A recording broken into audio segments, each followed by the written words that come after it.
छियै ई ले कहै छियै अहाँके नीक लागैया ठीक कहै छियै कतऽ कहै छियै जाय कतऽ जेबै हम रास्ता में राति गेल छियै हम जेबै कतऽ अहाँ जाके जेबै घर तब ने जेबै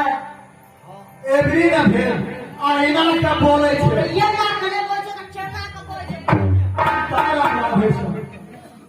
झटका ने मारो हम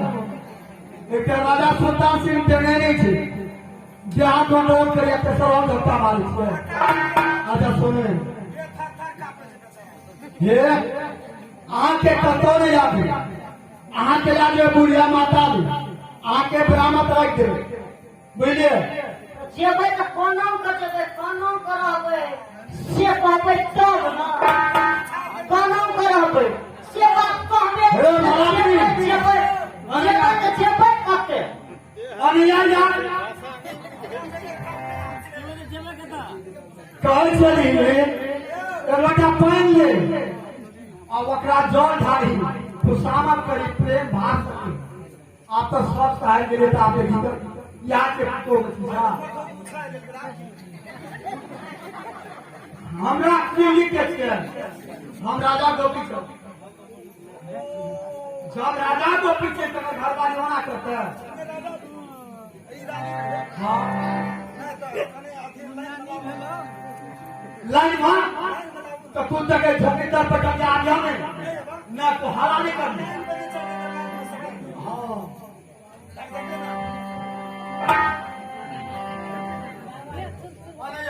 की कहू ने जल्दी कहू ने की बात छियै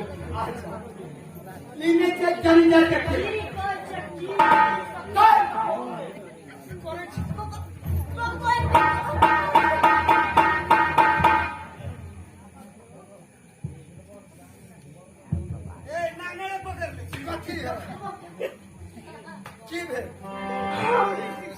हम लगते छियै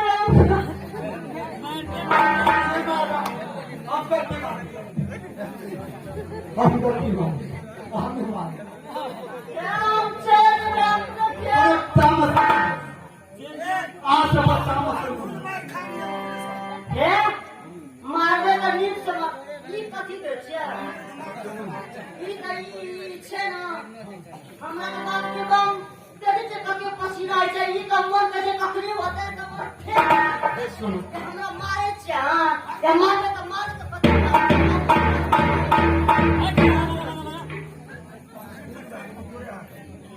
खून भए जाब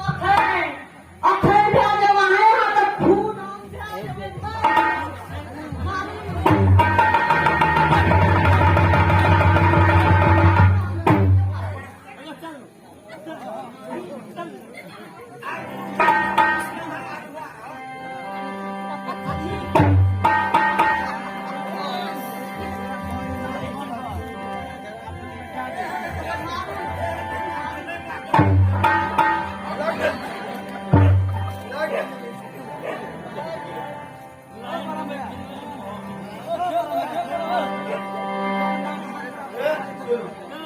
हम आ गया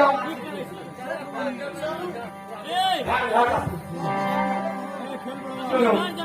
आज सीमा पर चले बुझलिया चलो पता क्या करे एकदम चौका में कहा खातिर चलो पहले माता दिया माता और ब्राह्मण रख के और तब हम माता ठीक है चल आओ तब हम कता जबे ठीक है चलो माता के ब्राह्मण कर हमरो छै सासू पर कखनी हम सेवा करै छी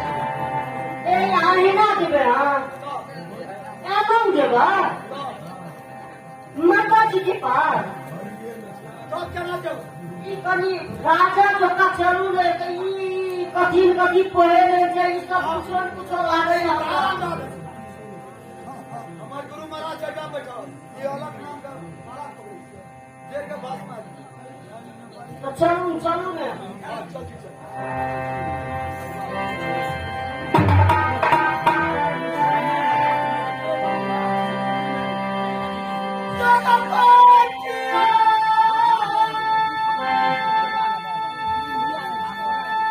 चलेगा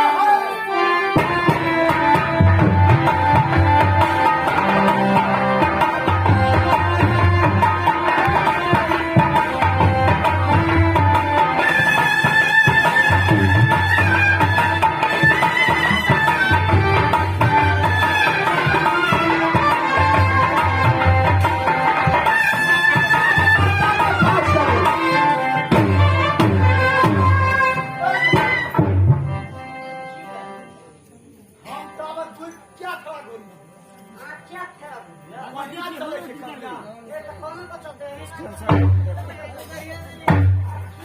जोगे खा ले ए वजन के घोड़ा छे कन्या बढ़िया ना लोग की कहते लोग की कहते कौन छे लोग बड नहीं कहता का चलै छे नहीं जामनी एना कभी चलै छे तो ओइ में कोन दिक्कत छे ना तो तना कही तना तो क्या नहीं वो का यही द्वार का ये है माता हम शादी नहीं करूं ये हमरा गला के घेर क्या किया संतु छे ठीक छे बाप रे बाप पहले चलो जा सिखबे वाला हमरा हमर मम्मी छे मम्मी का हां सब चोलो मर गेल ए दोसर कोई आवे छे सिखबेला मम्मी ने सीखे ते दोसर के सिखेतै पीछे सब सब हजान का चलू ने कतऽ जाइ छियै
नहीं सही हो बाबा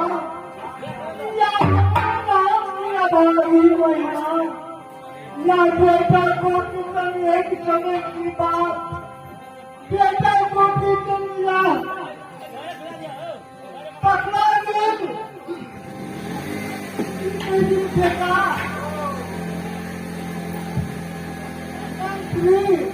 अरे माँ अधीर तू कावे जैसे तो समझावे तो तू बात नहीं बुझे छ या बेटा को भी काम ससुराल के चलिए नहीं लगता है सिंगापुर की लाइन में बेटा फटल करके हुए माता पूरे चरण कमल का सेवा कर रहे हैं माँ बेटा की परिवार चंद्रमार लेकिन मंत्री ससुराल के जो पहले तो तोर मन की है जो तोर के रखने का पर किधर के देता है बेटा ये 6 महीने बरस गुना या 12 बरस या करते करते ये तो के बुढ़िया तो खाना कमी है जाओ अब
क्या बेटा को बेटा लेते बेटा को तो सुन जानो लेकिन कर नहीं की तोरा नसीबे में बेटा आपको ख्याल है अल्लाह की जो मन पर ये बाबा या की जगह ठोकर मारेंगे बेटा कर नहीं की तू लिखाइए तो भगवान में तो दहाई से न लोग का सब भरमा ए अगर लिखा ना नहीं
माता की दरबार बहुत उदासी दिख रही थी। ना जाने सत माता की कुछ हो गए या मंत्री की कुछ हो गए कि रहती पता के कुछ हो गए कि भगवान में कुछ हो गए लेकिन जानता और बहुत अगन भगन देख रही था ठीक है और चार द्वार बंद देख रहे थे और ब्याह की सात सगा के लोग माता की ना बरामद रखा तो फिर सारे सामान गुरु के पास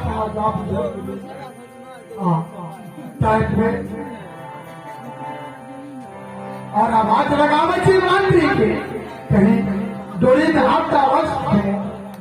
मंत्री चाहो क्या हो सुधार पालिया से क्या हवा करेगा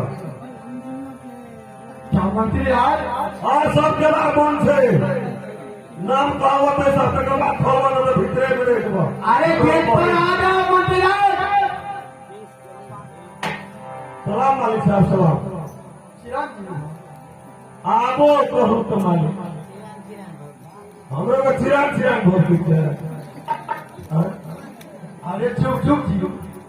से कहूँ न तो कहते चिरंजीवी भवन या ना जे छे से कोई जकरा घर में चपुंजा में आ तो तो मालिक जन्म दे रहो उंगली पकड़ कर चलने सीख रहो दूध छोड़ लिए तो भात खाए सीख रहो आ तकरा छोड़ के पते अहाँ जे से कोन गुरु के पूजा करी तेरा माइए बाप ना तेरा कोन गुरु कोई गुरु मूर्ख हम के गुरु तुम नहीं समझे हाँ हम तो जरिए में सब देखिए छत्री का धर्म है युद्ध करना हाँ कहीं राष्ट्र जाना हाँ मन के काम है कहीं दसों में जाना हाँ। पंचायती करना हाँ। किसी गांव में जाना हाँ। मेहमानी जाना कोई नगर कोई जहाँ से आ गया निमंत्रण वहाँ जाना हाँ। क्या करना जाता है नहीं मर्द का काम है छतरी का काम है चारों बार जाना लेकिन भीख मांग को नहीं खाना भीख मांग राजा छे 14 कोस का राज हाथी घोड़ा माता जी रहते घर में आ तकरा ई गुदरी भटिया के करे ई गुदरी से भी लोबर लाते थे की कह दे एक से पिता डोले देते हैं क्लास काट के ये तो